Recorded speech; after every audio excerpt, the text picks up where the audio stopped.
Hi guys, Pudn here. Welcome back to another episode of my channel. This one is an interesting race. I'll just give you some information on the car.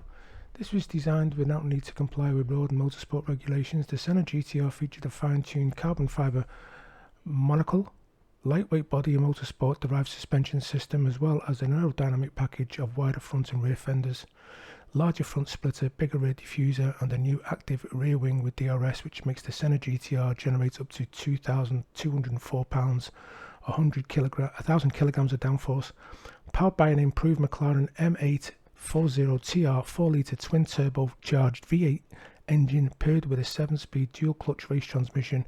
The Senna GTR develops 814 brake horsepower, more than its road-going counterpart, which is 800 Nm of torque.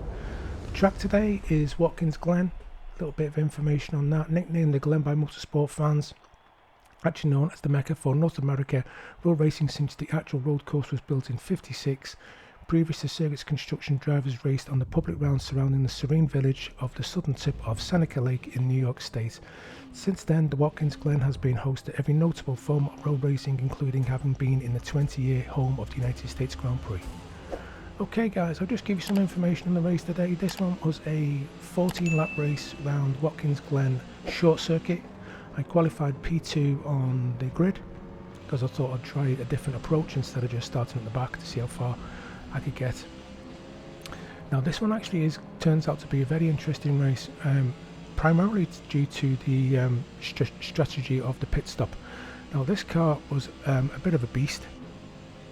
It actually does with the stats, does actually give you over 800 brake horsepower, which is over 800 Newton meters of torque, which is quite insane if you think about it. That's actually put in a aspirated engine, 7-speed transmission. So we're just up into third place. We lost the position on the beginning of the race by this guy called Neilio 834173. The Milkman 4482, he's actually racing the Brabham car. This is actually a 5.4 litre natural aspirated V8, 700 brake horsepower. Actually this gives a lot less Newton meters of torque, only nearly just under 700. But this thing actually has a slight advantage over the car I'm driving, which I did find out after watching the replay at the end and looking at the statistics. It actually has a slightly better handling due to the Senna McLaren I'm driving. So I think in the tighter corners he does have a slight advantage, even that I was actually pushing this car to the limit. I end up hitting the wall a couple of times because I end up being a bit too aggressive on that little section up over the brow. Hit a bit of the grass, maybe a bit too much of that, and spinning out a little bit, losing a bit of traction. So Neilio ends up running himself a little bit wide as well because he compromised his entrance into that little chicane section. So we're coming down to one of the last corners now, building up to over nearly 250 kilometers per hour. And if you look in the rear, this guy behind me does play a big part in this race. He's called Seb Antero 92. Now this guy, I think he qualified about 6th or 7th on the grid. He didn't actually put in a lap time. So my understanding was this guy is going to be a lot quicker than me. He's going to end up overtaking me, so I need to get past second place as quickly as possible. I don't know if I actually did say this. I thought it was actually a 16-minute race. It's actually a 14-lap race round Watkins Glen, the short circuit, which is actually quite good. Don't get me wrong, but I do prefer the longer version. So as you can see, Neilio hits the wall, pretty much what I did on the previous lap. I get a run on him on the outside. I end up trying to maybe let him make a mistake, which he does do on the exit of that corner. I end up tapping him, I think.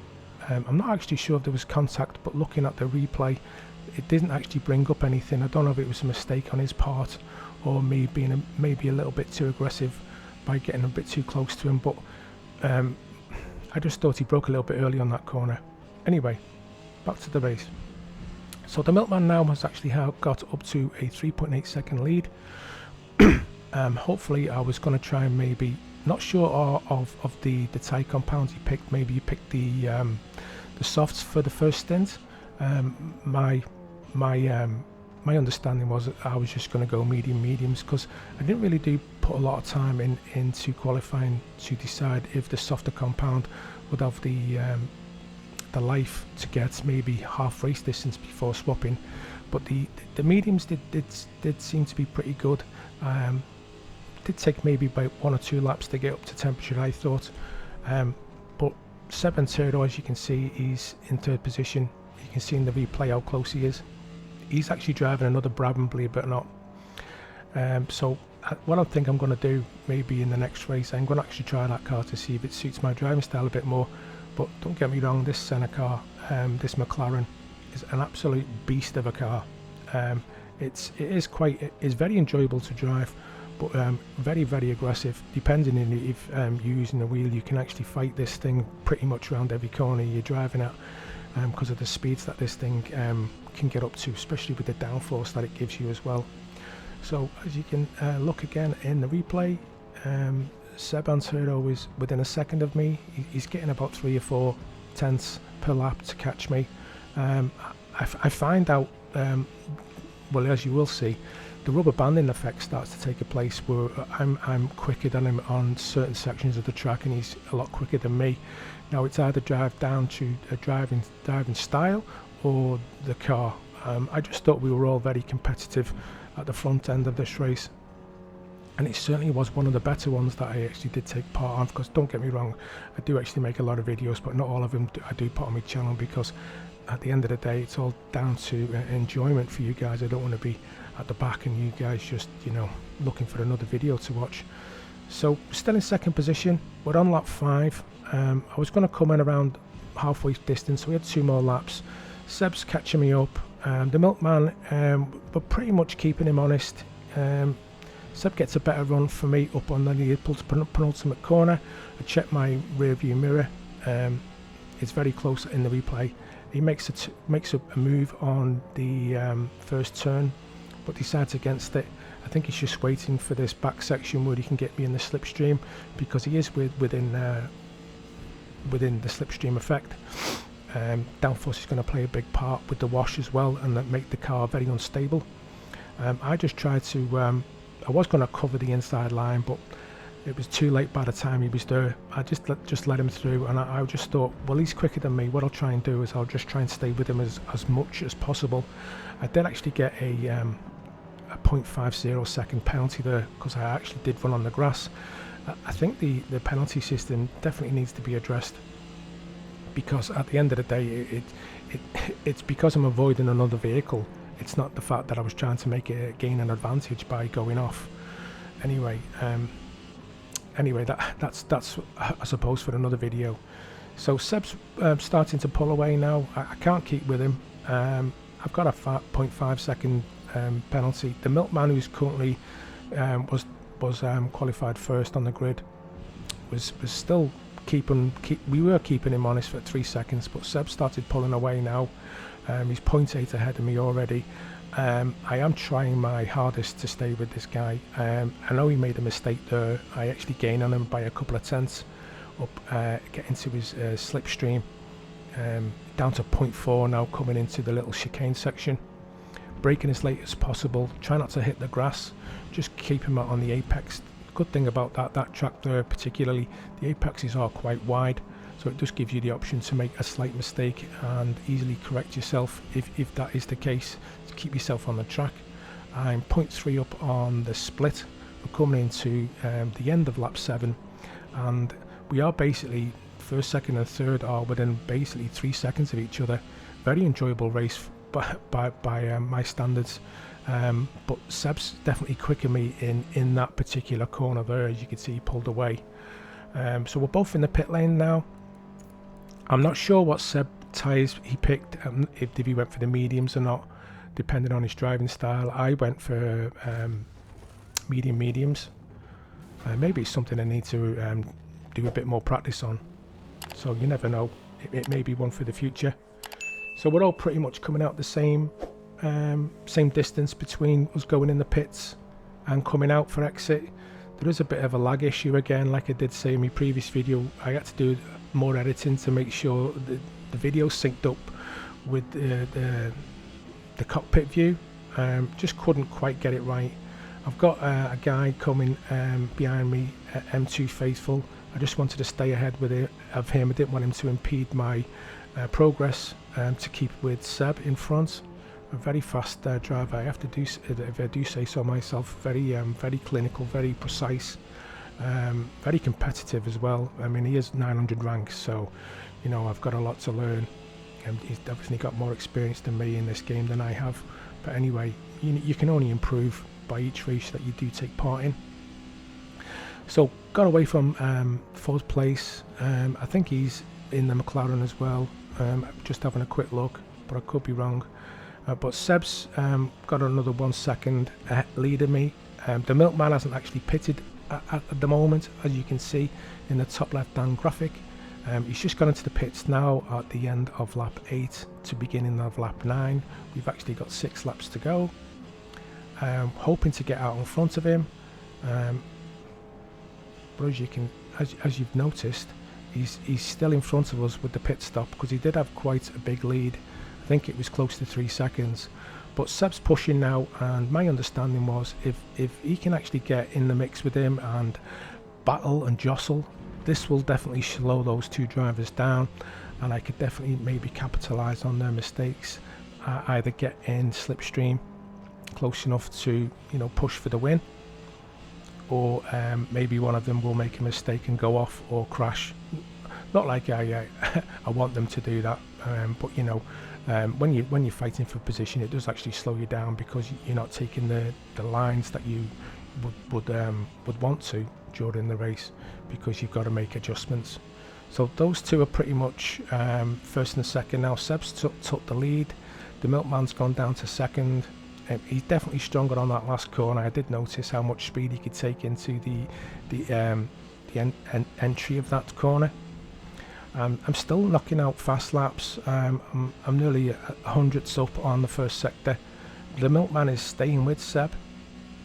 I mean, credit to this guy, he did actually start well behind me, so to get up to the front so quickly is a credit to him.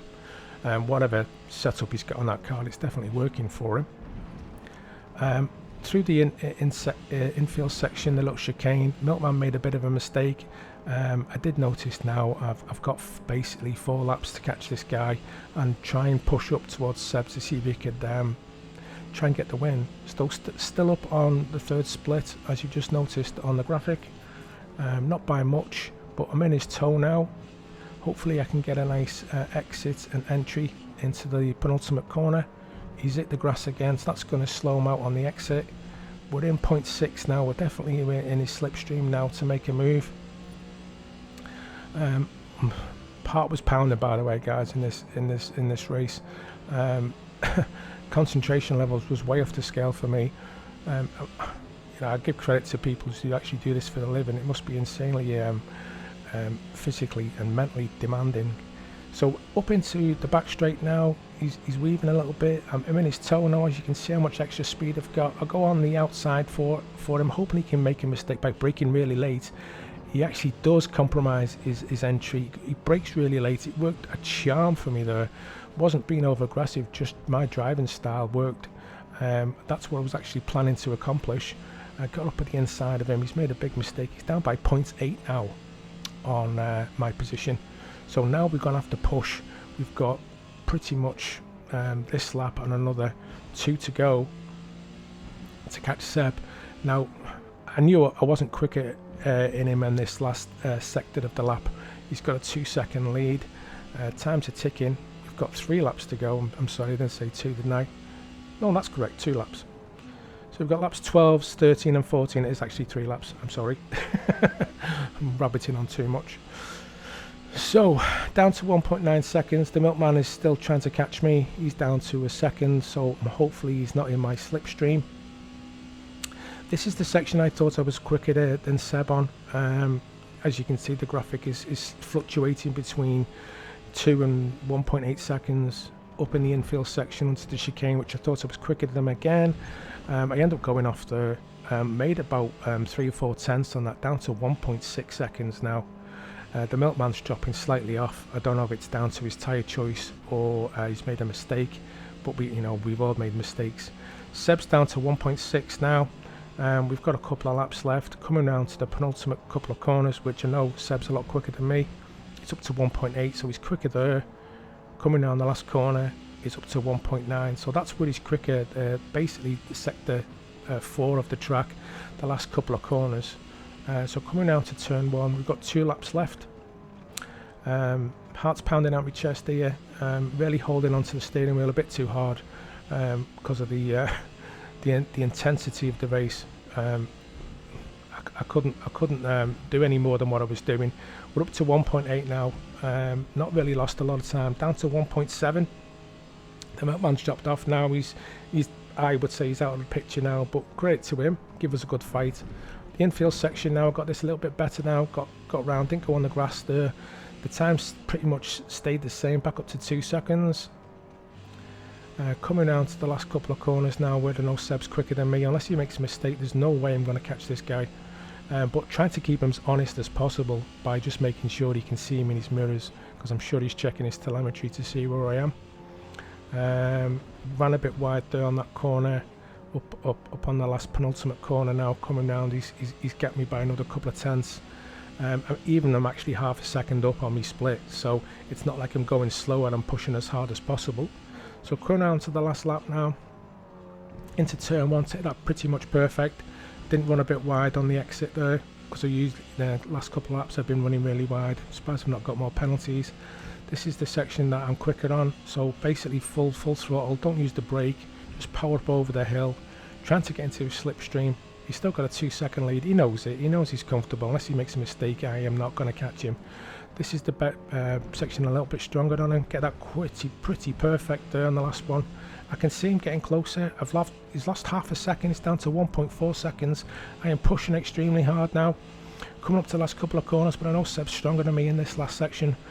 Coming down to the last couple of corners now, down to 1.5. Will he make a mistake? Well, we'll just find out now.